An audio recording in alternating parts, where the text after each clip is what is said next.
was driven by his hunger to learn, to constantly top himself, to be the best. He was the consummate student.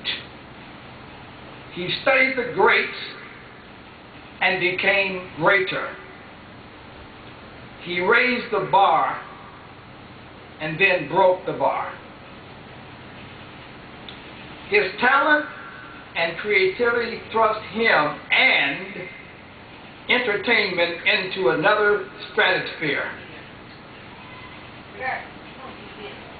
The Motown family mourns the death of our friend and brother, Michael Jackson, who was like a son to me.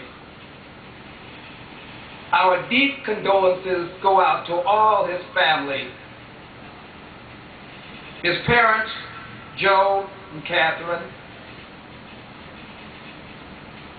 his beautiful children, his sisters and brothers, and his nieces and nephews. Michael Jackson was 10 years old when he and his brothers, Jackie, Jermaine, Tito, and Marlon, auditioned for me at Motown in Detroit that July day in 1968 and blew us all away. The Jackson 5 were just amazing, and little Michael's performance was way beyond his years. This little kid had an incredible knowingness about him. He sang with such feeling and inspiration.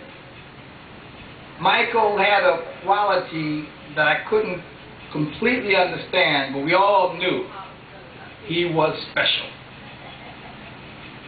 Aside from singing and dancing like James Brown and Jackie Wilson, he sung a Smokey Robinson song called Who's Loving You?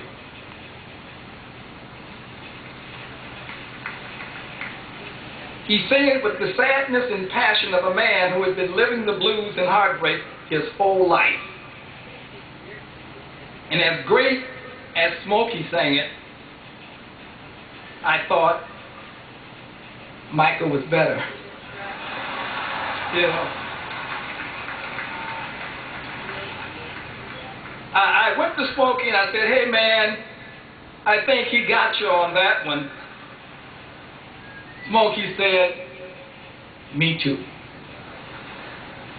That was Motown. Motown was built on love and competition, and sometimes the competition got in the way of the love, but the love always won out. We competed on everything.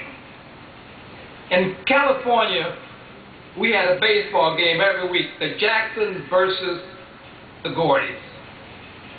Unfortunately for us, Tito and Jackie were big home run hitters. They would knock the ball out of the park. But then, so was my son, Barry. And I'm not going to tell you who won most of the games, but I will tell you that the Gordys cried a lot.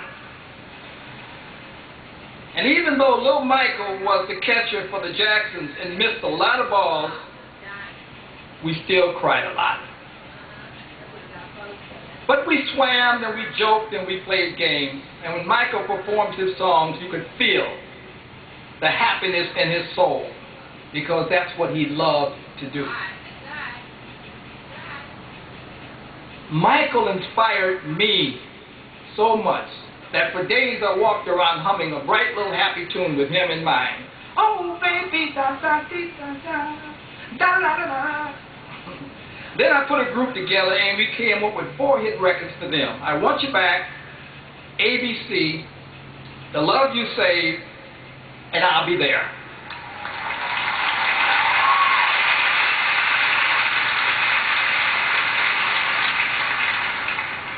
The Jackson 5 was the only group in history to have their first 4 records go to #1.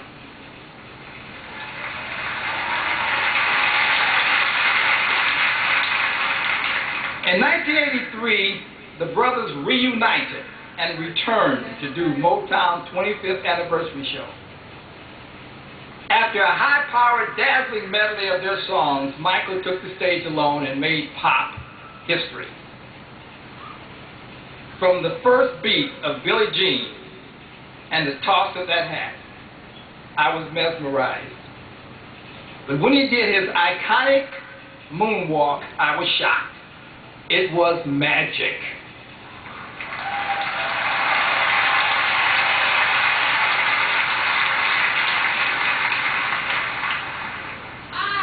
Michael Jackson went into orbit and never came down. Though it ended way too soon, Michael's life was beautiful. Sure, there were some sad times and maybe some questionable decisions on his part, but Michael Jackson accomplished everything he dreamed of.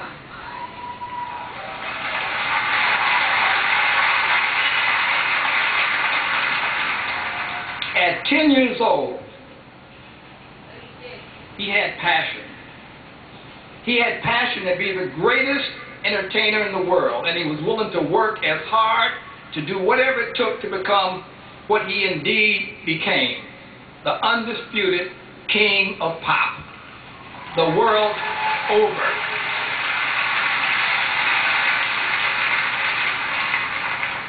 What kid wouldn't give his right arm to fulfill his wildest childhood dreams?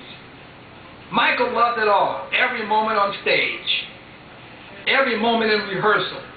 Michael loved creating what had never been done before. He loved everything and everybody, especially his fans.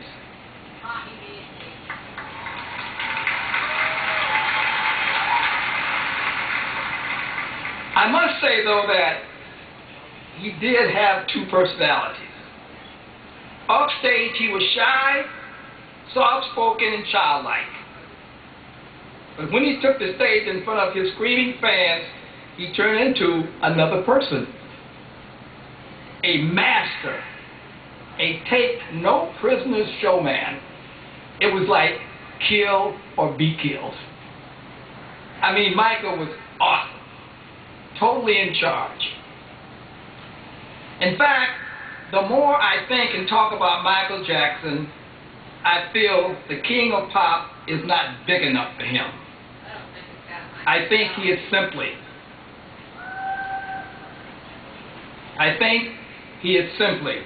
the greatest entertainer that ever lived.